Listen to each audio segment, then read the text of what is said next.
আজ নারী টি-20 বিশ্বকাপে স্কটল্যান্ডের বিপক্ষে জয়ের দিনে অন্যরকম এক মাইল ফলকে পা রেখেছেন বাংলাদেশের নাহিদা আক্তার। বাঁহাতি এই স্পিনার আজ এক উইকেট নিয়ে প্রথম বাংলাদেশি বোলার হিসেবে টি-20তে দেখা পেলেন শততম উইকেটের।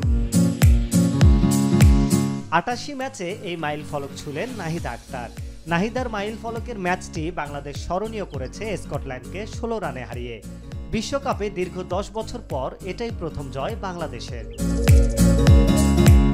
পুঁজি অল্প হলেও ১১৯ রান নিয়ে আত্মবিশ্বাসী থাকার কথা বলেন অধিনায়ক নিগার সুলতানা। তিনি বলেন, এই মুহূর্তটার জন্য দীর্ঘদিন অপেক্ষা করতে হয়েছে আমাদের। এই উইকেটে ব্যাট করা সহজ ছিল না। জুটি গড়াটাও গুরুত্বপূর্ণ ছিল আমাদের জন্য। আমাদের স্পিন আক্রমণ খুবই ভালো, মারুফাও ছিল অসাধারণ, তাই আমরা আত্মবিশ্বাসী ছিলাম। ৪ ওভারে ১৫ রান দিয়ে ম্যাচ সেরা হয়েছেন ঋতুমণি। এই মিডিয়াম পেসারও আত্মবিশ্বাসী ছিলেন দলের জয় নিয়ে। তিনি বলেন, উইকেটটা ভালো ছিল, তাই আমি চেষ্টা করেছি উইকেট টু উইকেট বল করতে আর নিজের বৈচিত্র্য কাজে লাগাতে। গত ১ বছর আমরা কঠোর পরিশ্রম করেছি আর তৈরি ছিলাম পুরোপুরি।